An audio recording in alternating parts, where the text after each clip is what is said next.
अब अर्थात रिंगी, समय अवसर का ध्यान रखा करो। अब का अर्थ है कि अब क्या होगा। देवादिदेव ध्यान समाधि में ऐसे रम गए हैं कि जगत की सुरभूत को विसार दिया है। अब मेरी समझ में नहीं आता कि मैं क्या करूं।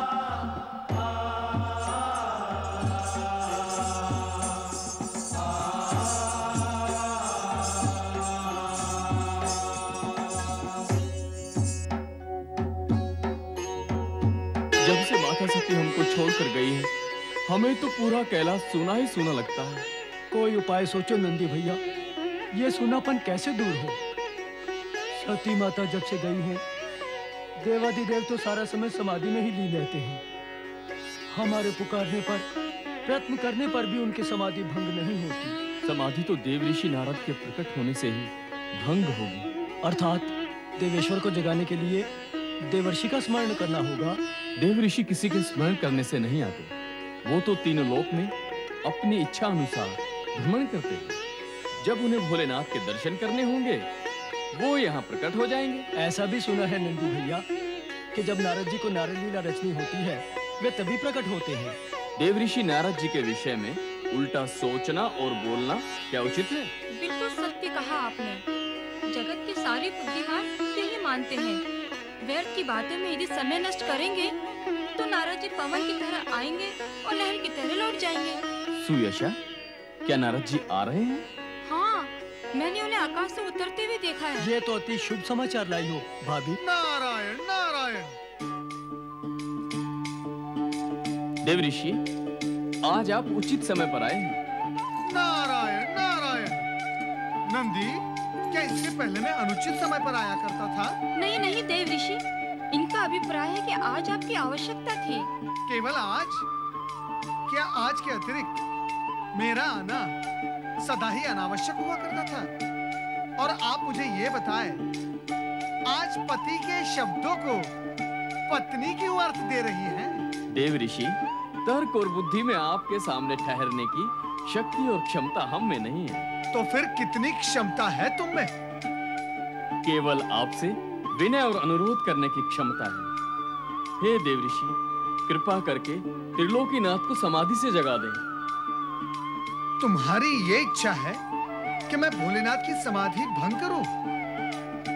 लगता है इसी हेतु तुम सब चिंतित हो। नारायण नारायण। हे देव ऋषि, आपने तो अनेक बार हमें इस चिंता से उबारा है। इस बार भी इस चिंता से मुक्ति दिलाएं।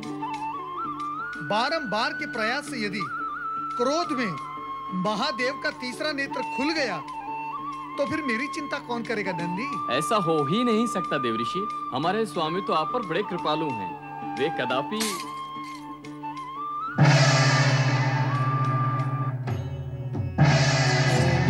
शिवाय ओम नमः शिवाय ओम नमः शिवाय ओम नमः शिवाय ओम नमः शिवाय ओम नमः शिवाय ओम नमः शिवाय।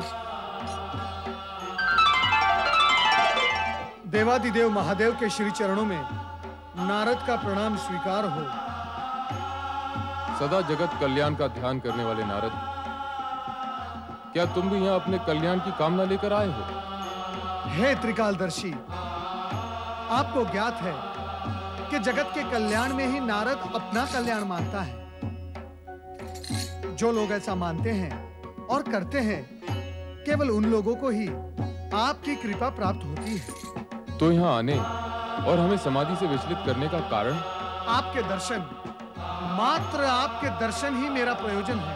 नारद, अकारण तो तुम कुछ करते ही नहीं। इस दर्शन के कार्य में भी कारण अवश्य होगा। अब क्या निवेदन करूं देवेश्वर?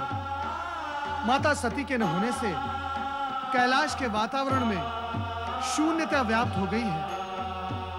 आप तो समाधि में लीन हो जाते हैं, किंतु आपके शिवगण नंदी, भृंगी कहां जाएं, क्या करें? क्यों? इन्हें क्या कष्ट है? शून्यता ही सबसे बड़ा कष्ट है देव।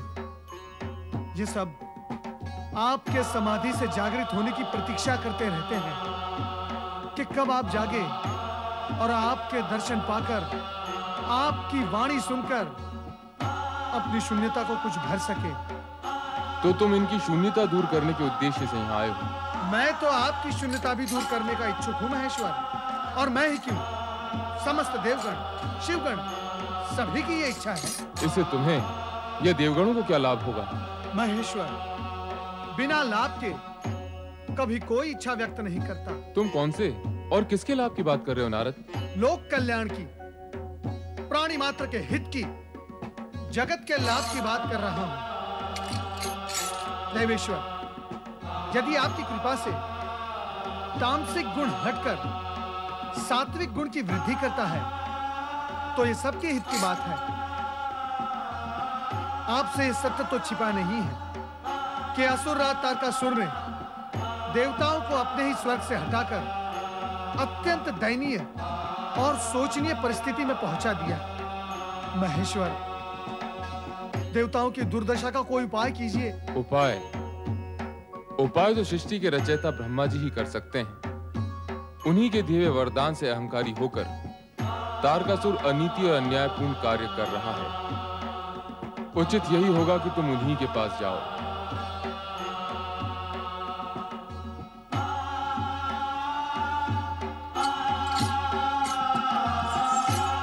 देव ऋषि,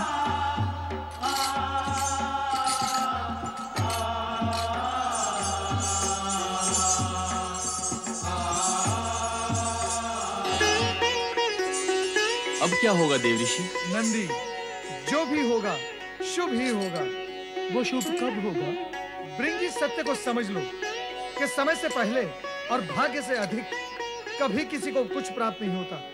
जो भी होगा अच्छा ही होगा। माता सती के रिक्त स्थान की पूर्ति होते ही सब ठीक हो जाएगा। क्या ऐसा होगा देव ऋषि? अवश्य होगा नंदी, अवश्य होगा। भोलेनाथ की कृपा से अवश्य होगा। नारायण नारायण।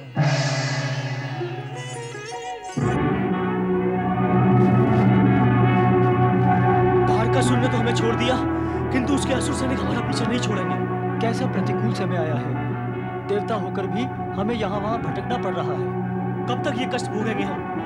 क्यों ना हम सब देवता मिलकर इन दुष्ट राक्षसों का सर्वनाश कर दें? अच्छा, तो तुम हमारा सर्वनाश करोगे? हमारे स्वामी तारकासुर ने तुम पे दया करके तुम्हें छोड़ दिया, तो तुम उनके ही विरुद्ध षड्यंत्र कर रहे हो, और हम तुम्हें दंड दिए बिना नहीं छोड़ेंगे।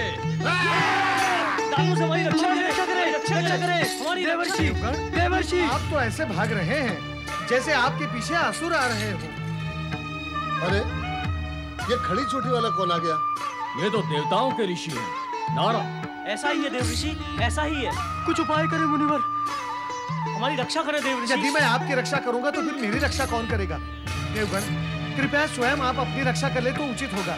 नारायण नारायण। देवराज, कहाँ हैं आप? देवराज।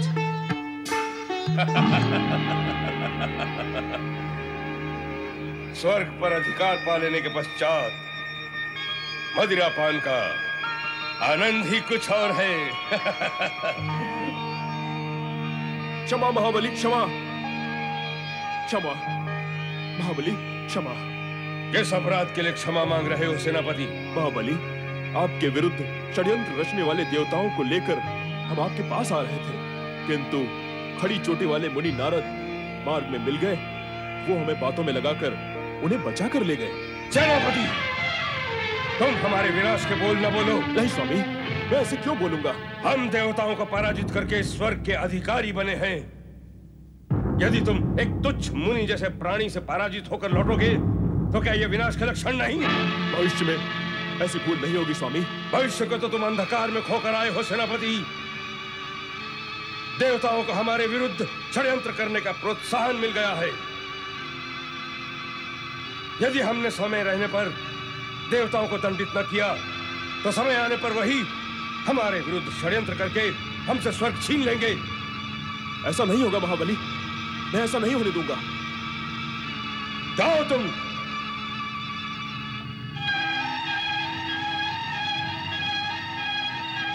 महाबली तारकासुर भी कदापि ऐसा नहीं होने देगा। हे परमपिता, यदि हम अपनी रक्षा करने योग्य स्वयं होते तो इस तरह छिपते हुए मारे मारे क्यों फिरते? अब तो आप ही कोई उपाय कीजिए, आप ही हमारी रक्षा कीजिए ब्रह्मा जी, आप ही हमारी रक्षा कीजिए। नारायण नारायण। परमपिता, देवगणों की दुर्दशा अब देखी नहीं जाती, कृपया इनकी रक्षा का कोई उपाय कीजिए। उपाय हो रहा है नारद। कहां हो रहा है उपाय सृजनहार? कैसे हो रहा है? देवराज, तारकासुर का वध होना ही देवगणों की सुरक्षा का एकमात्र उपाय है। किंतु पिताश्री, उस अत्याचारी तारकासुर का वध करेगा कौन? उद्दंड तो वो था ही। स्वर्ग पर अधिकार करने के पश्चात वो अहंकार के वश में होकर और अधिक उद्दंड, वो निरंकुश हो गया है। हमारी रक्षा करो प्रभु, हमारी रक्षा करो ब्रह्मदेव। परमपिता, उस दुष्ट तारकासुर के राक्षस नित्य ही देवताओं को पीड़ित कर रहे हैं। इससे हमारी रक्षा कीजिए, कुछ उपाय कीजिए ब्रह्मदेव, कुछ उपाय कीजिए। क्या उपाय करें और किसका उपाय करें? दुष्कर्म करो तुम और उपाय करें हम। और उपाय करने के पश्चात क्या होगा? तुम पुनः दुष्कर्म करोगे और पुनः तुम्हारी यही दुर्दशा होगी। दुष्कर्म? कौन से दुष्कर्म सृजनहार? मैंने कब दुष्कर्म किए हैं? देवराज, तर्क करने से सत्य और पीछे हटता है, सामने नहीं आता। क्या यह सत्य नहीं कि तुमने समुद्र मंथन से प्राप्त अनेक रत्न, उपकरण एवं सिद्धि प्राप्त करके भूख विलास नहीं किया था? क्या यह सत्य नहीं कि सुख और सुविधा प्राप्त होने पर तुम अपने कर्तव्य और दायित्व से विमुख होकर राग रंग में डूब गए थे? क्या यह सत्य नहीं कि तुमने पराई स्त्री, पराय धन और पराई संपत्ति पर सदा कुदृष्टि डाली? अरे, तुम्हें इंद्रासन इसलिए तो प्राप्त नहीं हुआ था कि तुम सर्वाधिकारी बनकर स्वर्ग की केवल सुविधाएं भोगते रहो, दूसरों को कष्ट देकर, उनका शोषण करके केवल अपने स्वर्ग को सतरंगी बनाओ। तुम ये सब करते रहे। शची, तुम भी चुप रहे। यदि तुम्हारी भोग वृत्ति का इसने समय रहते विरोध किया होता तो आज तुम कष्ट में होते, तब तुम्हारा ये देव परिवार भटक रहा होता। नारायण नारायण। देवराज इंद्र, पिताश्री के कहने का तात्पर्य यही है कि गुड़ खाकर किसी ने नमक का स्वाद लिया है। जैसे जल में मछली आटा देखकर लपकती है, किंतु जल में ऐसा कोई आटा नहीं जिसमें कांटा ना हो। अनावश्यक भोग के पीछे रोग, अधिक क्रीड़ा के पीछे पीड़ा और छीना झपटी से प्राप्त किए हुए सुख के पीछे सदा दुख ही खड़े रहते हैं। हे परमपिता, मैंने आपका ही अभिप्राय स्पष्ट किया है, कुछ अनुचित तो नहीं कहा? नारद, प्रश्न तुम्हारे अनुचित कहने का नहीं है, प्रश्न है देवराज ने क्या उचित समझा। सो तो है परमपिता, संपूर्ण जगत में समझ समझ का फेर है। समझो तो उजाला ही उजाला है और ना समझो तो नारायण नारायण। नारद, तुम गंभीर अवसर और प्रसंग पर भी विनोद करते रहते हो। क्षमा करें मातेश्वरी, मैं विनोद नहीं कर रहा था, मैं सत्य कह रहा हूँ। वो भी ऐसा सत्य जो स्वर्गलोक से लेकर मृत्युलोक तक फैला हुआ है। यदि आपको मेरे कथन पर विश्वास नहीं है तो आप स्वयं दृष्टि डालकर देख ले मृत्युलोक पर। जिसने भी स्वार्थ, लोभ और भोगवश होकर समझ से शत्रुता की, वो अंधेरों में ही गिरता चला गया। यही विश्वव्यापक सत्य है।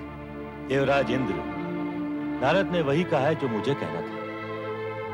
तुम स्वर्ग के अधिपति और देवताओं के राजा होकर भी अपनी भोग वृत्ति के कारण अपना सब कुछ खो बैठे, किंतु तामसिक वृत्ति वाला तारकासुर अपने जप तप के बल पर मुझसे वरदान प्राप्त करके अपनी आसुरी जाति के उत्थान का मार्ग प्रशस्त कर रहा है। तुम दिव्य शक्तियों से पूर्ण होते हुए भी पराजित हुए और आसुरी शक्तियों का स्वामी घोर तपस्या और त्याग करके विजयी हुआ। क्षमा करें परमपिता, मुझे क्षमा करें। इस भोग वृत्ति के कारण मुझसे जो भूल हुई है उसके लिए मुझे क्षमा करें सृजनहार। मैं देवराज इंद्र आपको यह वचन देता हूं कि भविष्य में ऐसे कार्यों की पुनरावृत्ति हम देवों से कभी नहीं होगी। हाँ पिताश्री, मैं भी भविष्य में सावधान रहूंगी। आप कृपा कीजिए कि तारकासुर को दिया गया वरदान फलित न हो। असंभव, ये प्रकृति के नियम के विरुद्ध है। वरदान कोई बालकों का खिलौना नहीं जिससे इच्छानुसार कभी भी लिया अथवा दिया जा सके। सच तो यह है कि वरदान दिया नहीं जाता, वो तो साधक द्वारा लिया जाता है। अपने जप तप से संचित पुण्य के बल पर साधक वरदान प्राप्त करता है। जब तक उसके पुण्य शेष रहते हैं, वरदान की शक्ति भी उसका साथ देती है। पुण्य के क्षीण या समाप्त होते ही वरदान भी अपना प्रभाव खोने लगता है। तारकासुर का पुण्य जब तक उसके अपने साथ है, उसका कुछ भी अहित नहीं हो सकता। अर्थात प्रतीक्षा करनी होगी, अन्य कोई उपाय नहीं। देवराज इंद्र और समस्त देवगण, आप सबको अपना धैर्य धारण करके उस दिन की प्रतीक्षा करनी होगी जिस दिन तारकासुर का पुण्य समाप्त हो जाएगा। इसके पश्चात तो तारकासुर का वध हमारे हाथों हो जाएगा ना परमपिता? नहीं, तारकासुर का वध तुम्हारे हाथों नहीं होगा। तो उसका वध कौन करेगा? हमारी रक्षा कौन करेगा परमपिता? उसका वध शिव जी के पुत्र के हाथ होगा। महादेव पुत्र? शिव जी का पुत्र? किंतु माता सती ने तो आत्मदाह कर लिया है। इतना आश्चर्यचकित होने की आवश्यकता नहीं है जितना आप प्रकट कर रहे हैं। सती के न होने से शिवपुत्र कहां से आएगा? यह प्रश्न तो सरल ही है। शिव का विवाह होगा, विवाह के पश्चात पुत्र की उत्पत्ति होगी और उसी पुत्र के द्वारा तारकासुर का वध होगा। परमपिता, मेरा अभिप्राय है कि आप या शिवजी तारकासुर का वध क्यों नहीं कर देते? यह भी संभव नहीं है। मैंने उसे वरदान दिया है और शिवजी अकारण प्रत्यक्ष रूप से प्रकट नहीं होते। तो फिर शिवजी का पुत्र ही क्यों? तारकासुर का वध तो कोई भी कर सकता है। उसका पुण्य क्षीण होने पर यह कार्य किसी के लिए भी संभव होगा। ऐसा नहीं है। ऐसे संस्कारी और शक्तिशाली प्राणी को वही मार सकता है जो तपस्वी, तेजस्वी, ओजस्वी, लोक कल्याणकारी, निरहंकारी, परम पुण्य एवं पवित्र अंश से उत्पन्न हुआ हो। और ये गुण केवल शिव के अंश में ही विद्यमान हो सकते हैं। तारकासुर जैसे योगवादी असुर का वध करने के लिए भोग वृत्ति वाला नहीं, योग वृत्ति वाला ही समर्थ हो सकता है। और इस जगत में शिव से बड़ा योगी है ही कौन? किंतु परमपिता, क्या शिवजी विवाह करेंगे? वे तो सदा ही सती के वियोग में समाधिस्थ रहते हैं। क्या उनके विवाह की कोई संभावना है? निश्चय ही है, क्योंकि सती के दिए हुए वरदान के अनुसार शक्ति का आगामी अवतार हिमालय राज और उनकी पत्नी मैना रानी की पुत्री के रूप में होगा। परमपिता, क्या आप शक्ति माता का आगामी अवतार भी होगा? हाँ, उन्होंने वरदान दिया है तो अवश्य ही होगा। परमपिता, माता सती ने कब, क्यों और किसको वरदान दिया था, ये आप स्पष्ट करेंगे तो देवगणों का मन आश्वस्त होगा। एक समय हिमालय राज रानी मैना देवी के मन में सती को पुत्री रूप में पाने की इच्छा जागृत हुई। इस हेतु उन्होंने कैलाश के एक एकांत शिखर पर शक्ति आराधना आरंभ की।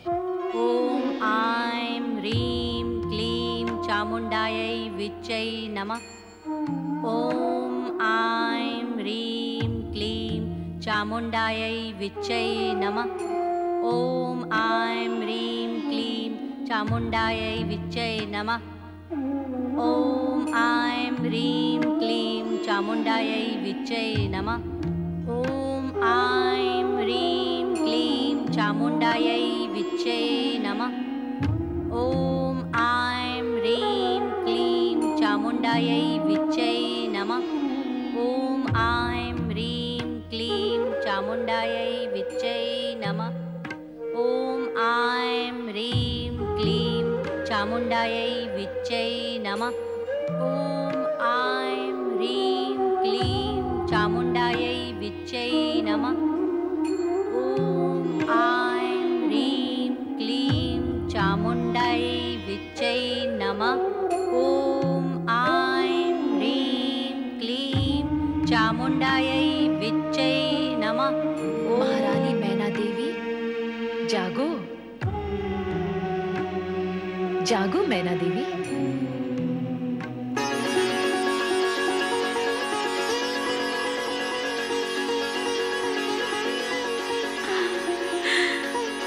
माँ जगदम्बा, आपके दर्शन पाकर मेरा जन्म सफल हो गया माँ। और तुम्हारे जब तक से मैं प्रसन्न हो गई। मांगो, इच्छित वरदान मांगो। केवल ये कि अगले अवतार में मैं आपको पुत्री रूप में पाने की इच्छुक हूँ। तुम्हारी ये इच्छा पूर्ण करने हेतु मैं वरदान दे भी दूं तो ये समझ लो कि वो कष्टों से पूर्ण ही होगा। कारण कि इस जन्म में जिन कठिन परिस्थितियों और कठोर परीक्षाओं के कारण मैं इस देह का त्याग करूंगी, अगले अवतार में मुझे इससे भी कठिन परीक्षाएं देनी होंगी। क्या तुम अपनी पुत्री का दुख और कष्ट झेल सकोगी? आपकी माता बनने का सुख प्राप्त करने हेतु मैं सभी दुखों को झेल लूंगी। माँ का विरह रूप ममता और आशीर्वाद के कवच से परिपूर्ण होगा, जो कष्टों को आप तक आने भी नहीं देगा। मुझे पुत्री रूप में प्राप्त करने की इच्छा मन में इतनी बलवती है कि यदि वो पूर्ण ना हुई तो अर्थ का अनर्थ भी हो सकता है। उससे तो अच्छा है कि कष्टों को सहन करने हेतु तत्पर होकर मैं आपके यहाँ जन्म लूं। सत्य तो मेरा तब सफल होगा, मुझे आपकी माता बनने का सौभाग्य प्राप्त होगा। माँ, मुझे वरदान दो, अगले जन्म में आप मेरी पुत्री रूप में प्रकट होंगी। तथास्तु।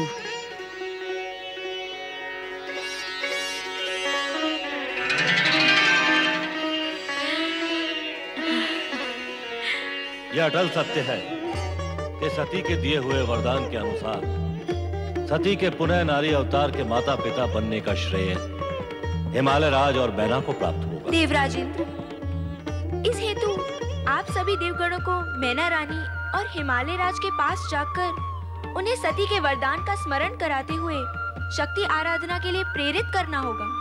शक्ति आराधना?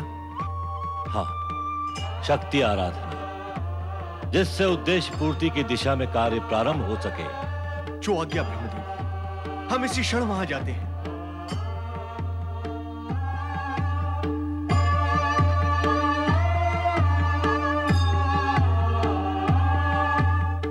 परम पिता, देवगणों को तो आपने मैना रानी और हिमालय राज के पास भेज दिया, परंतु क्या उनकी शक्ति आराधना सफल होगी? तुम्हें शंका क्यों है नारद? शक्ति तो शिवजी की अर्धांगिनी है। सती के अग्नि प्रवेश पश्चात शिवजी का वैराग्य बढ़ गया था। हे परमपिता, क्या ऐसी स्थिति में शिवजी शक्ति को अवतार लेने की सम्मति देंगे? नारद, जब तुम इस सत्य को स्वीकार करते हो कि शक्ति सदा शिव की अर्धांगिनी है, तो यह भी स्वीकार करो कि वो सती के वरदान को अपूर्ण नहीं रहने देंगे। सती के वरदान की पूर्णता में शिव लीला का योगदान भी अवश्य होगा। ब्रह्म वाक्य सत्य ही होगा। नारायण नारायण। आपको तो स्मरण ही होगा महारानी मैना रानी कि सती माता ने आपके यहाँ पुत्री रूप में जन्म लेने का वरदान दिया था। वरदान मुझे दिया था? सती माता ने मेरे घर पुत्री बनकर पैदा होने का? लगता है समय व्यतीत होने के साथ साथ आप सब कुछ भूल गई हैं। हाँ मैना रानी, आपने सती माता की आराधना की थी, जिससे प्रसन्न होकर सती माता ने आपको ये वरदान दिया था कि वो पुत्री के रूप में आपके यहाँ जन्म लेंगी।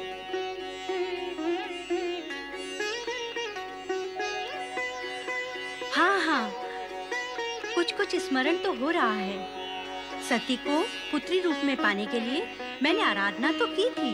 तो अब उस वरदान की पूर्ति के लिए आपको माँ शक्ति की आराधना करनी होगी। हाँ, आपको शक्ति आराधना करनी होगी, क्योंकि सती ही शक्ति का रूप है। शिव लीला के कारण आप वो वरदान भूल गई हैं।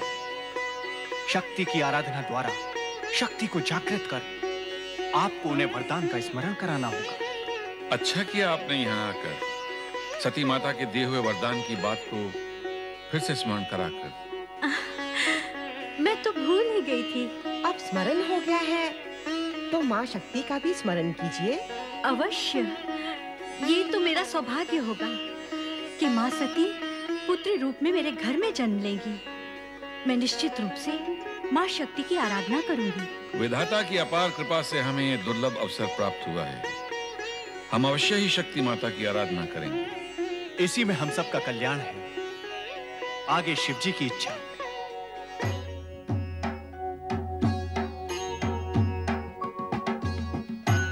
ये तो नित्य की समस्या है। भोलेनाथ को समाधि से जगाएं कैसे? उन्हें बारंबार जगाने की आवश्यकता क्या है स्वामी? सुयशा, सोच विचार कर बोलो। भोलेनाथ इसी प्रकार समाधि में लीन रहे तो क्या हम अनाथों की भांति रहेंगे? ये निरंतर समाधि क्या उनको वैराग्य की ओर नहीं ले जाएगी? हमारा क्या होगा? वो तो हमारे स्वामी हैं। उनके बिना हमारा पोषण और रक्षा कौन करेगा?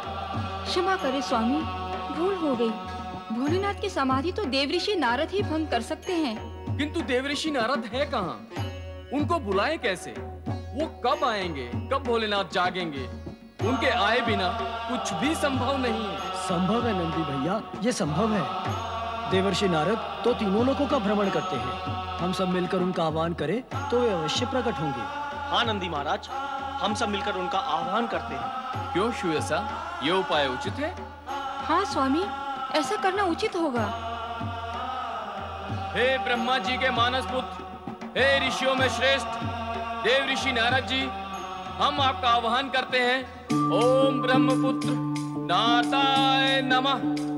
ओम ब्रह्मपुत्र नारदाय नमः। ओम ब्रह्मपुत्र नारदाय नमः। ओम ब्रह्मपुत्र नारदाय नमः। ओम ब्रह्मपुत्र नारदाय नमः। ओम ब्रह्मपुत्र नारदाय नमः। ओम नमः। ओम ब्रह्मपुत्र नारदाय नमः। ओम ब्रह्मपुत्र नारदाय नमः। ओम ब्रह्मपुत्र नारदाय नमः। ओम ब्रह्मपुत्र नारदाय नमः। ओम ब्रह्मपुत्र नारदाय नमः। ओम ब्रह्मपुत्र नारदाय नमः। ओम ब्रह्मपुत्र नारदाय नमः। ओम ब्रह्मपुत्र नारदाय नमः। ओम ब्रह्मपुत्र नारदाय नमः। ओम ब्रह्मपुत्र नारदाय नमः। क्षमा करे भोलेनाथ, आपको क्रोधित करना हमारा उद्देश्य नहीं था। हम तो जय भोलेनाथ, जय शिव शंकर, जय त्रिलोकीनाथ। जय भोलेनाथ, जय शिव शंकर, जय त्रिलोकीनाथ। नारद, तुम इतने दूर क्यों खड़े हो? समीप आओ। आपकी वक्र दृष्टि से भय लगता है भोलेनाथ। लगता है आप अति क्रोधित हैं। ये नंदी अपने साथियों के साथ अकारण कोलाहल करके मेरी समाधि भंग कर देता है। हे त्रिकालदर्शी, अकारण तो कुछ भी नहीं होता। ये सब तो आपके सेवक हैं। आप अधिकतर समाधि में लीन होते हैं और ये सब आपके स्नेह और कृपा से वंचित होकर व्यग्र हो उठते हैं। इनका अपराध तो कुछ भी नहीं, यदि है तो केवल इतना कि अपने स्वामी के प्रति भक्ति और श्रद्धा से पूर्ण होकर उनकी कृपा के इच्छुक हैं। इन पर कृपा कीजिए। और कहो नारद, कुछ समाचार तो अवश्य लाए होगे। ऐसा कौन सा समाचार है देवेश्वर जो आपको ज्ञात नहीं? आपको तो यह भी ज्ञात होगा ही देवेश्वर कि ब्रह्मदेव ने इस सत्य का उद्घाटन किया है कि हिमालय राज की पत्नी मैना के गर्भ से मां शक्ति जन्म लेंगी। तो महादेव आपको ज्ञात होगा ही, किंतु मुझे यह ज्ञात नहीं है कि मां शक्ति के जन्मदिन का शुभ अवसर कब आएगा।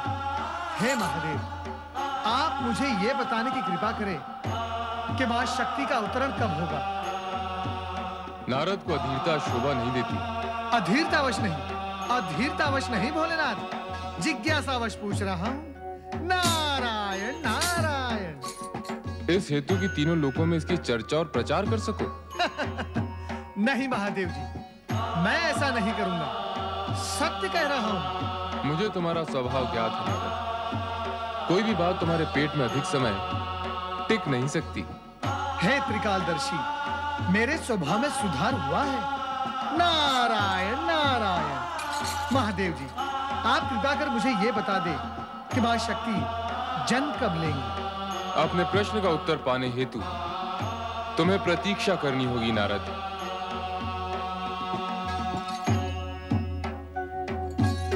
नारायण नारायण। व्यर्थ की चिंता न करो नंदी, निकट भविष्य में वो समय आ रहा है जब तुम्हें देवादिदेव को समाधि से जगाने के लिए मेरी प्रतीक्षा नहीं करनी पड़ेगी। अर्थात आनंद ही आनंद, परंतु ये होगा कैसे? नंदी, अपने प्रश्न का उत्तर पाने हेतु तुम्हें थोड़ी प्रतीक्षा करनी होगी। नारायण नारायण। ओम नमः शिवाय। ओम नमः शिवाय। ओम नमः शिवाय। ओम नमः शिवाय। ओम नमः शिवाय। ओम नमः शिवाय। ओम